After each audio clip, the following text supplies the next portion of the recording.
warahmatullahi wabarakatuh. Halo sahabat, perkenalkan nama saya Nur Azizah dengan NPM 1901012028 dari kelas F semester 5 jurusan Pendidikan Agama Islam. Di sini saya akan menjawab 5 soal pertanyaan yang telah diberikan oleh Ibu Nuria MPDI selaku dosen pengampu mata kuliah Al-Quran Hadis dan pembelajarannya. Soal yang pertama yaitu bagaimana konsep merdeka belajar dan pendidikan 4.0.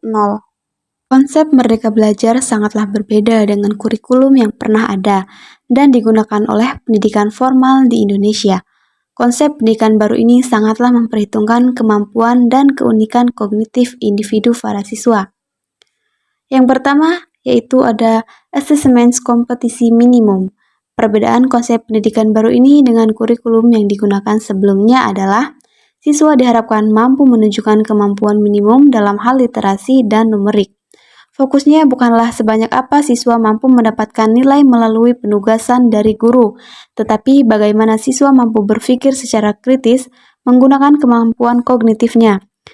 Dalam bidang literasi misalnya, bila pada kurikulum sebelum-sebelumnya siswa lebih banyak diharapkan menghafal dan menerapkan materi yang mereka baca. Dalam konsep assessment kompetisi, siswa diharapkan bisa berpikir logis untuk mengabstraksi maksud dan tujuan dari materi. Begitu juga dalam hal numerik atau pada pembelajaran sains seperti fisika, kimia, khususnya matematika. Siswa tidak boleh hanya menghafal formula atau rumus, tetapi juga menemukan konsep dasarnya, sehingga mereka bisa menerapkannya untuk menyelesaikan masalah yang lebih luas. Yang kedua yaitu survei karakter. Cukup melegakan bahwa pada akhirnya pemerintahan mengakui pendidikan di Indonesia adalah investasi yang mahal, sebab setiap daerah memiliki keunikan manusia yang berbeda-beda dan tidak memungkinkan dipaksa untuk menerapkan satu sistem dengan indikator tetap. Pada konsep survei karakter, pemerintah akan menilai secara menyeluruh terkait kualitas pendidikan di sekolah. Bukan hanya tentang hasil belajar, tetapi juga ekosistem dan infrastruktur pendidikan yang tersedia. Dengan kata lain, pengembangan kualitas pendidikan bukan lagi tentang penerapan indikator kualitas tetap, tetapi berdasarkan data hasil survei terbaru terhadap sekolah, kepuasan penilaian hasil belajar.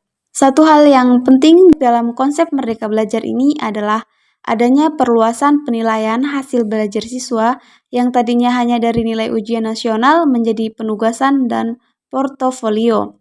Kedepannya siswa akan diberikan ruang untuk mengembangkan diri mereka sesuai minat dan bakat.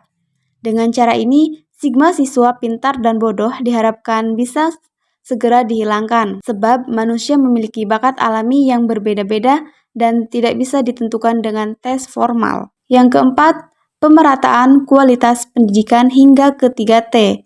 Merdeka belajar juga dapat diartikan keadilan terhadap akses pendidikan yang setara bagi seluruh siswa di Indonesia.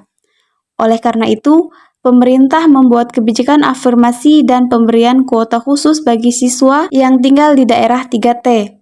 Industri 4.0 adalah momen penting dalam pemerataan kualitas pendidikan di Indonesia, sebab pada tahun 2030 nanti akan menjadi puncak dari bonus demografi Indonesia dengan 64% penduduk adalah angkatan kerja.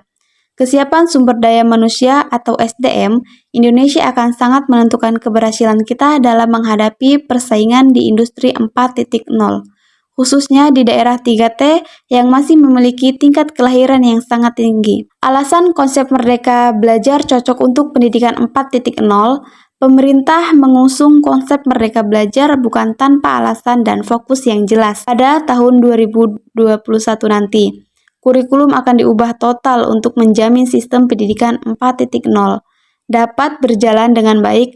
Lalu, apa dasar kecocokan konsep ini terhadap pendidikan 4.0? Yang pertama, pengembangan pola pikir. Yang kedua, inovasi di tingkat pendidikan. Yang keempat, meningkatkan kecerdasan siswa. Pertanyaan kedua yaitu Apa rencana perencanaan pembelajaran Al-Quran Hadis dan pembelajaran yang Anda miliki dalam menyambut era pendidikan 4.0? Rencana pembelajaran merupakan suatu hal yang sangat penting yang direncanakan oleh guru guna mensukseskan proses pembelajaran yang ada di sekolah. Oleh sebab itu, penting adanya rencana pembelajaran untuk memaksimalkan proses pembelajaran di dalam kelas maupun dalam pembelajaran daring. Di sini ada 4 rencana pembelajaran dalam pembelajaran Al-Quran Hadis dan pembelajarannya dalam menyambut era pendidikan 4.0, yaitu terdiri dari yang pertama, menyiapkan strategi pembelajaran yang efektif dan cocok untuk mata pembelajaran Al-Quran Hadis pada setiap jenjang pendidikan. Yang kedua, menentukan media yang efektif dan efisien untuk mata pembelajaran Al-Quran Hadis dan pembelajarannya pada setiap jenjang pendidikan. Yang ketiga, memaksimalkan kompetisi dasar siswa. Yang keempat, merangsang siswa untuk berpikir kritis dan logis. Pertanyaan yang ketiga adalah bagaimana strategi pembelajaran Al-Quran Hadis dan pembelajarannya dalam menghadapi tantangan era pendidikan 4.0. Strategi pembelajaran merupakan rencana tindakan termasuk penggunaan dalam menggunakan metode dan pemanfaatan berbagai sumber daya pembelajaran yang disusun guna mencapai tujuan pembelajaran. Karena guru memberikan peranan penting dalam pendidikan di era revolusi industri 4.0. Ada 3 hal yang penting yang harus dilakukan guru, yaitu menyiapkan siswa untuk mampu menciptakan pekerjaan yang saat ini belum ada, menyiapkan siswa untuk menyelesaikan masalah yang belum ada, dan menyiapkan anak untuk mampu menggunakan teknologi untuk mempersiapkan siswa menghadapi era revolusi industri 4.0. Bukanlah hal yang mudah. Guru memerlukan strategi pembelajaran yang mampu memfasilitasi siswa untuk berkembang. Karena strategi pembelajaran berpengaruh terhadap pola pikir dan apa yang akan dihasilkan siswa kelak nanti. Pemilihan strategi pembelajaran mempunyai peranan penting dalam menghadapi era revolusi industri 4.0. Adapun 5 strategi yang bisa digunakan guru dalam pembelajaran Al-Quran Hadis dan pembelajarannya, yaitu yang pertama, membantu siswa dalam belajar. Proses pembelajaran yang terjadi adalah teacher center, guru sebagai sumber informasi satu-satunya di dalam kelas. Proses pembelajaran yang terjadi adalah teacher center, guru sebagai sumber informasi satu-satunya di dalam kelas. Yang kedua, adanya kesempatan untuk berkembang dan berprestasi. Untuk keberhasilan siswa tidak bisa hanya dipandang dari angka yang diperoleh. Peringkat di kelas menandakan prestasi yang didapatkan siswa. Tanpa disadari, manusia diciptakan Tuhan memiliki kecerdasan yang berbeda. Guru bisa mengembangkan kecerdasan majemuk yang dimiliki siswa saat pembelajaran di kelas.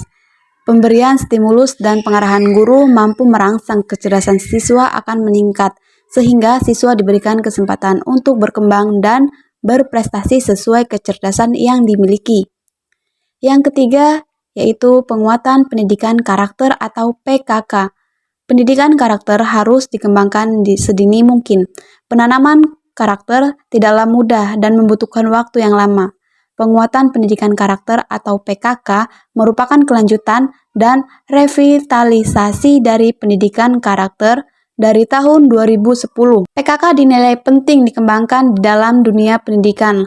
Hal ini dikarenakan bahwa PKK memiliki peranan penting seperti ancaman keutuhan dan masa depan bangsa, menghadapi tantangan global, dan membentuk etika pada siswa. Yang keempat yaitu melek teknologi. Era revolusi industri 4.0 menuntut sebagian besar orang memahami akan arti pentingnya teknologi. Teknologi yang ada akan memberikan banyak pengaruh yang baik dalam kehidupan. Pemanfaatan teknologi yang tepat dalam pembelajaran memberikan tambahan pengetahuan yang baik kepada guru dan ditransfer ke siswa. Sebaiknya guru mampu memanfaatkan fasilitas teknologi seperti dengan pencarian bahan ajar yang lebih menarik, sehingga siswa bersemangat mengikuti pembelajaran. Yang kelima yaitu menjadi guru efektif. Guru efektif adalah guru yang selalu berpikir bagaimana cara menjadi lebih baik. Guru efektif bukan hanya mengetahui pembelajaran, namun bagaimana cara guru menyampaikan kepada siswa dengan baik.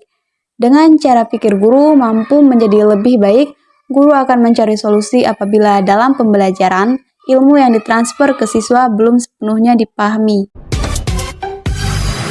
Pertanyaan yang keempat yaitu, bagaimana pengembangan media pembelajaran Al-Quran Hadis dan pembelajarannya yang sesuai dengan era pendidikan 4.0?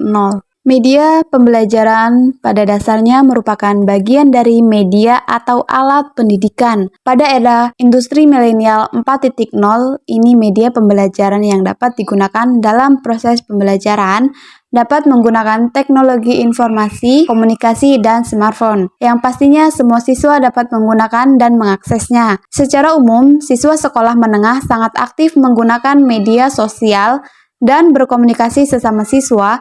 Model baru dalam berkomunikasi di era revolusi ini memberikan pengaruh penting terhadap motivasi siswa dalam belajar, bersosialisasi, dan menciptakan suasana kelas yang positif. Oleh karena itu, kegiatan pembelajaran perlu menciptakan ruang sosial online yang mampu membangun dan memelihara hubungan sosial dengan orang lain. Contohnya, di sini dapat kita ambil dalam pembelajaran yang saat ini kita gunakan, yaitu media pembelajaran yang berbasis e-learning. Bahwasanya dengan menggunakan media pembelajaran ini, para siswa dapat belajar di mana saja dan kapan saja. Media pembelajaran lebih efektif, sehingga siswa tidak mengalami hambatan dalam pembelajaran jarak jauh. Karena adanya sistem pembelajaran e-learning, sistem tersebut adalah EDU atau e-learning education.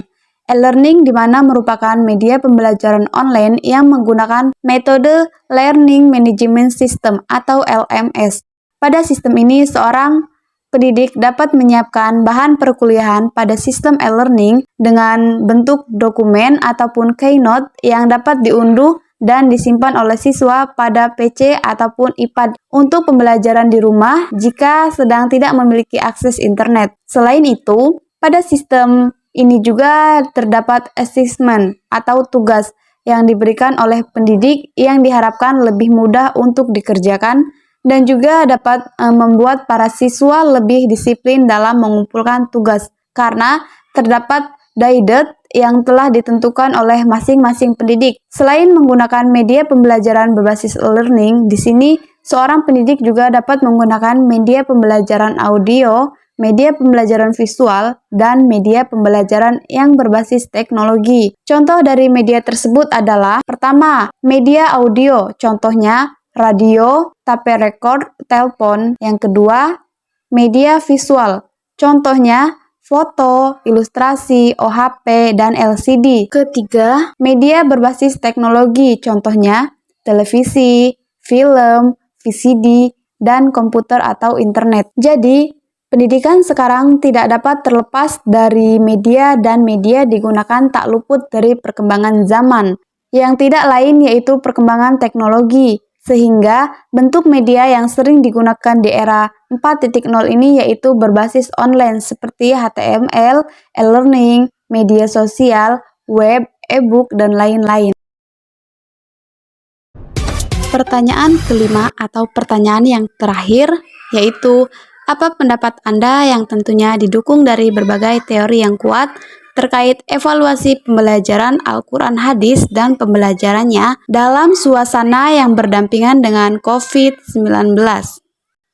Evaluasi pembelajaran merupakan salah satu komponen dalam kegiatan belajar mengajar sebagai suatu komponen. Maka evaluasi tidak dapat dipisahkan dari komponen-komponen yang lain. Evaluasi sering disebut penilaian. Penilaian merupakan alat untuk mengukur tingkat keberhasilan dalam mencapai tujuan. Dalam kegiatan pembelajaran, evaluasi mempunyai peranan yang amat penting, apalagi dalam pembelajaran yang seperti sekarang ini, di mana pembelajaran yang berdampingan dengan COVID-19, seorang pendidik dapat menggunakan pembelajaran secara online adalah salah satu solusinya yang dapat memudahkan guru dan peserta didik untuk saling berkomunikasi dalam proses pembelajaran.